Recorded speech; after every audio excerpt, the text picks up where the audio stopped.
1026 में सोमनाथ का मंदिर ध्वस्त किया गया था। वो दर्द कितना गहरा होगा। सोमनाथ मंदिर के भीतर भारत की आत्मा भी सम्मिलित है।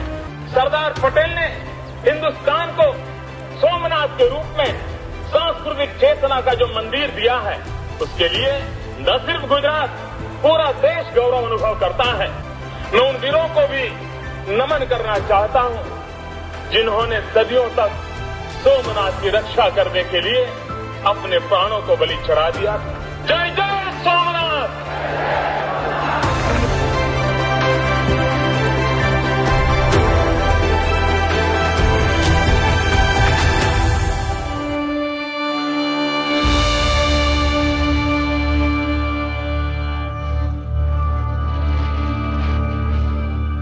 देश के 12 ज्योतिर्लिंगों में से प्रथम श्री सोमनाथ मंदिर भारत की उस सांस्कृतिक चेतना का प्रतीक है जिसे आक्रमण झुका नहीं सके और समय मिटा नहीं पाया।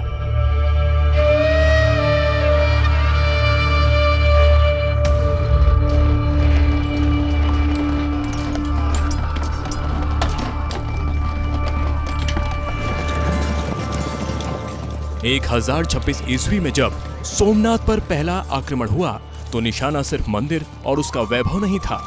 हिंदुस्तान की आस्था और आत्मविश्वास को तोड़ने की कोशिश की गई।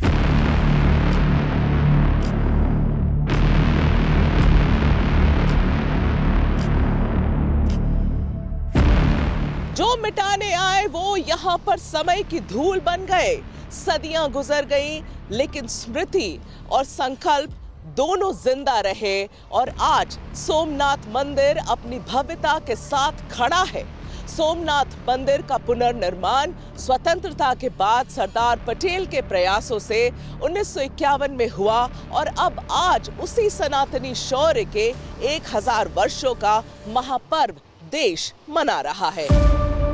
ये सिर्फ एक कार्यक्रम नहीं बल्कि उस यात्रा की याद है जो टूटने से उठने तक और आस्था से राष्ट्रबोध तक पहुंचाती है।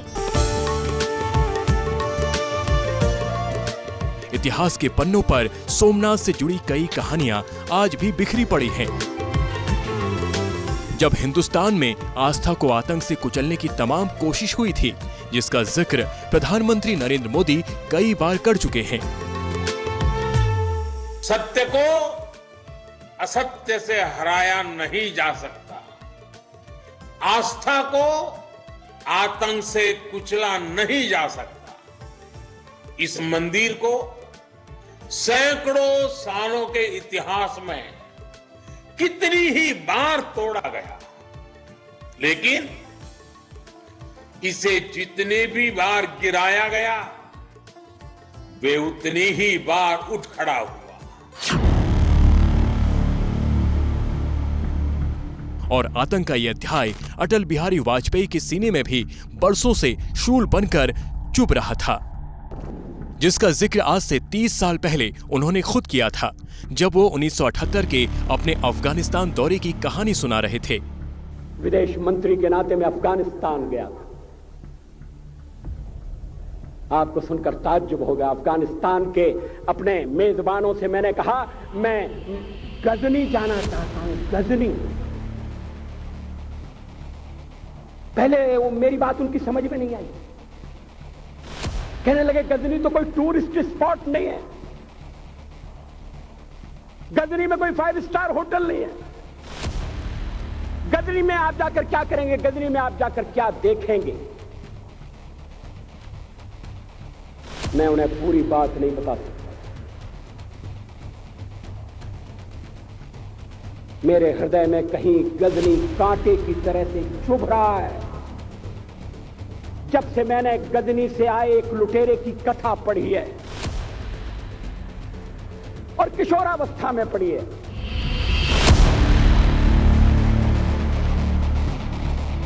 ये वही गजनी था जहां से आए लुटेरे महमूद गजनवी ने गुजरात के सोमनाथ मंदिर पर हमला किया और इसलिए अटल जी अफगानिस्तान के उस इलाके गजनी को देखना चाहते थे जहां से महमूद गजनवी आया था।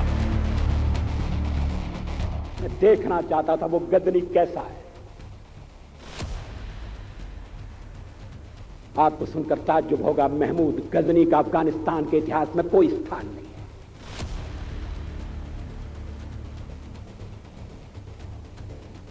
गजनी छोटी सी जगह है, छोटा सा गांव है। कल्पना करिए, सैकड़ों साल पहले वहां धूल उड़ती थी, झोपड़ियां थी, मगर एक लुटेरा लुटेरों को इकट्ठा करता हुआ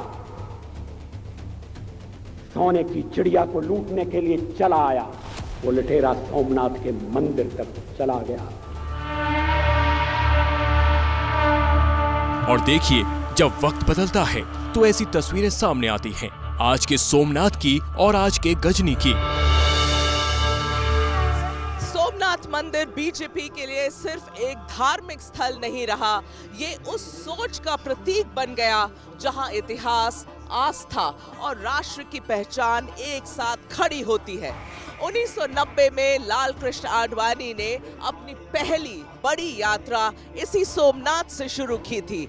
उस यात्रा का मकसद सिर्फ राजनीति नहीं था, वो देश को उसके भूले हुए इतिहास से जोड़ने की कोशिश थी। गुजरात में उस यात्रा की पूरी व्यवस्था और सुरक्षा की जिम्मेदारी नरेंद्र मोदी के पास थी। इसलिए अटल आडवाणी से लेकर नरेंद्र मोदी तक सोमनाथ मंदिर बीजेपी के लिए सिर्फ एक धार्मिक स्थल नहीं, बल्कि उस इतिहास की याद है जिसे बार बार मिटाने की कोशिश की गई और हर बार वो और मजबूती से खड़ा हुआ। 1026 में महमूद गजनवी ने सोमनाथ पर हमला किया। मकसद सिर्फ मंदिर तोड़ना नहीं था, पावन शिवलिंग को खंडित किया गया और उसके टुकड़े मस्जिद के फर्श में लगवाए गए ताकि आने जाने वालों के पैरों तले सनातन आस्था को रौंदा जा सके। वक्त बदला, लेकिन ये सोच नहीं बदली। कभी अलाउद्दीन खिलजी, कभी सुल्तान मुजफ्फर, कभी महमूद बेगड़ा, तो कभी औरंगजेब। नाम बदले, तरीके बदले, पर कोशिश एक ही रही कि मंदिर की घंटी की गूंज थम जाए और आस्था की लौ बुझ जाए। लेकिन इतिहास गवाह है, भगवान शिव के भक्तों को डराया नहीं जा सका। अपने आराध्य के लिए अनगिनत सनातनियों ने संघर्ष किया, हजारों ने अपना रक्त बहाया ताकि भगवान सोमेश्वर का यह तीर्थ सदैव प्रकाश फैलाता रहे। लेकिन 1000 साल बाद क्रूर शासक गजनी के साथ चर्चा उस दौर की हो रही है जब सौराष्ट्र में मंदिर वर्तमान स्वरूप में आकार ले रहा था और 1200 किलोमीटर दूर दिल्ली में उस दौरान बहुत कुछ घट रहा था। इस आयोजन से पहले नरेंद्र मोदी ने लेख लिखा है। तत्कालीन प्रधानमंत्री पंडित जवाहरलाल नेहरू इस घटना से अधिक उत्साहित नहीं थे। वो नहीं चाहते थे कि माननीय राष्ट्रपति और मंत्री इस समारोह का हिस्सा बने। उन्होंने कहा कि इस घटना से भारत की छवि खराब होगी, लेकिन राजेंद्र बाबू अडिग रहे और फिर जो हुआ उसने एक नया इतिहास रच दिया।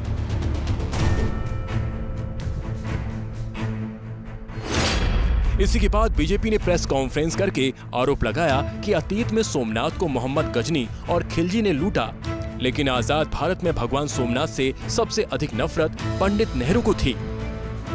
1951 में सरदार पटेल के प्रयास से और जवाहरलाल नेहरू जी के पुरजोर विरोध के बावजूद प्रथम राष्ट्रपति डॉक्टर राजेंद्र प्रसाद जी की उपस्थिति में यह स्वप्न साकार हुआ था और आज प्रधानमंत्री श्री नरेंद्र मोदी जी के नेतृत्व में जो बात डॉक्टर राजेंद्र प्रसाद जी ने कही थी कि समृद्धि की तरफ जब भारत बढ़ेगा तो यह पूर्ण होता हुआ दिखाई पड़ेगा, तो आज पूर्णता की तरफ बढ़ रहे हैं।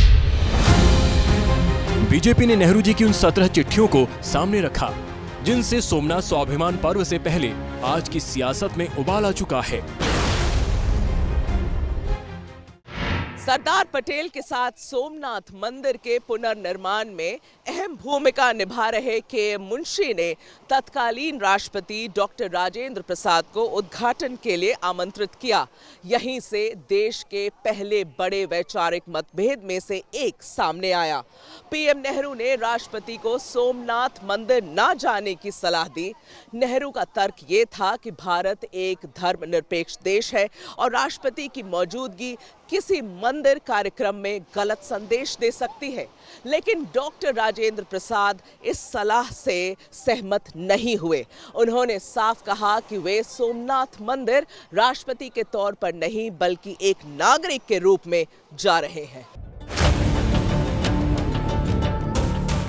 इसके बाद पंडित नेहरू ने फिर डॉक्टर राजेंद्र प्रसाद को चिट्ठी लिखकर कहा, मैं साफ तौर पर यह कहना चाहता हूं कि मुझे यह विचार पसंद नहीं है कि आप सोमनाथ मंदिर के भव्य उद्घाटन से खुद को जोड़ें। ये केवल मंदिर दर्शन का मामला नहीं है जो आप या कोई भी कर सकता है, बल्कि ये एक ऐसा बड़ा आयोजन है जिसके दुर्भाग्य से कई तरह के राजनीतिक और सामाजिक अर्थ निकलते हैं। व्यक्तिगत रूप से मुझे लगा कि यह समय सोमनाथ में बड़े पैमाने पर निर्माण कार्य को प्राथमिकता देने का नहीं था। ये काम धीरे धीरे और शायद बाद में ज्यादा प्रभावी ढंग से किया जा सकता था, लेकिन अब ये हो चुका है। मेरा मानना है कि बेहतर होगा कि आप इस समारोह की अध्यक्षता ना करें। बीजेपी उन चिट्ठियों का भी हवाला दे रही है जिसमें पंडित नेहरू पाकिस्तान के प्रधानमंत्री को चिट्ठी लिखकर कह रहे हैं कि सोमनाथ मंदिर के निर्माण जैसा कुछ नहीं हो रहा है और दरवाजों की कहानी झूठी है। उनके लिए लिखते हैं माई डियर नवाबजादे,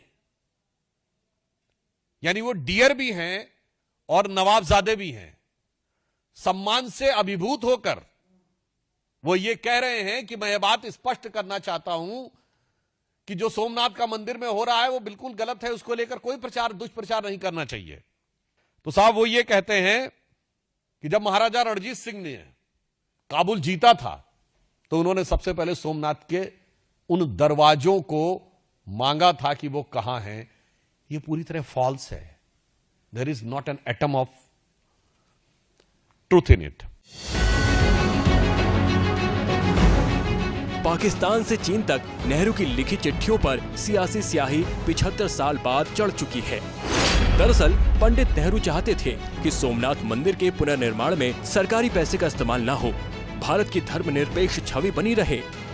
सरदार पटेल के साथ मंदिर पुनः निर्माण में अहम भूमिका निभा रहे के.एम. मुंशी को पंडित नेहरू ने चिट्ठी लिखकर कहा, मुझे इस बात से गहरी चिंता है कि विदेशों में यह धारणा बन रही है कि सोमनाथ मंदिर का प्राण प्रतिष्ठा समारोह किसी न किसी रूप में सरकारी कार्यक्रम है। संसद में इस बारे में सवाल उठाए जाएंगे और मैं ये साफ करना चाहता हूं कि भारत सरकार का इससे कोई लेना देना नहीं है। दुर्भाग्य से मैं सौराष्ट्र सरकार के बारे में ऐसा नहीं कह सकता, जिसके बारे में मुझे आश्चर्य के साथ जानकारी मिली है कि उसने इस समारोह पर 5 लाख रुपए खर्च करने का फैसला किया है। मेरे विचार में किसी भी समय और खासकर देश की मौजूदा परिस्थितियों को देखते हुए सरकार के लिए ये खर्च उचित नहीं है।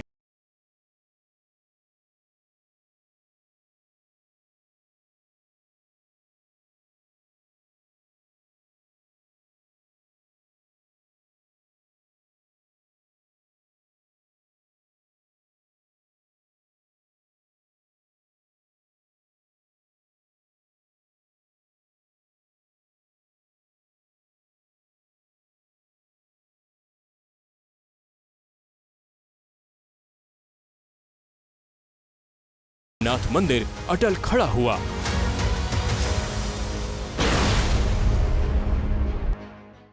1948 में जूनागढ़ रियासत के भारत में शामिल होने के बाद सरदार पटेल ने सोमनाथ मंदिर के खंडरों का दौरा किया था और इसे फिर से बनाने का दृढ़ संकल्प लिया।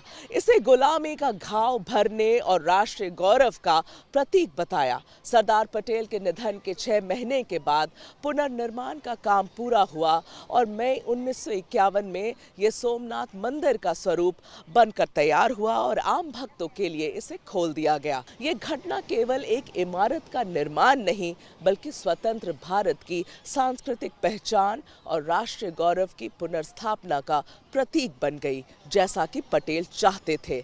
और इस ऐतिहासिक जीर्णोद्वार के 75 वर्ष पूरे होने पर उस देश के उस दौर को भी याद किया जा रहा है जब संघर्षों से लड़कर सोमनाथ मंदिर की पताका विजयमान हुई थी। ओम स्वस्ति न इंद्रो वृद्धस्रवाः स्वस्ति।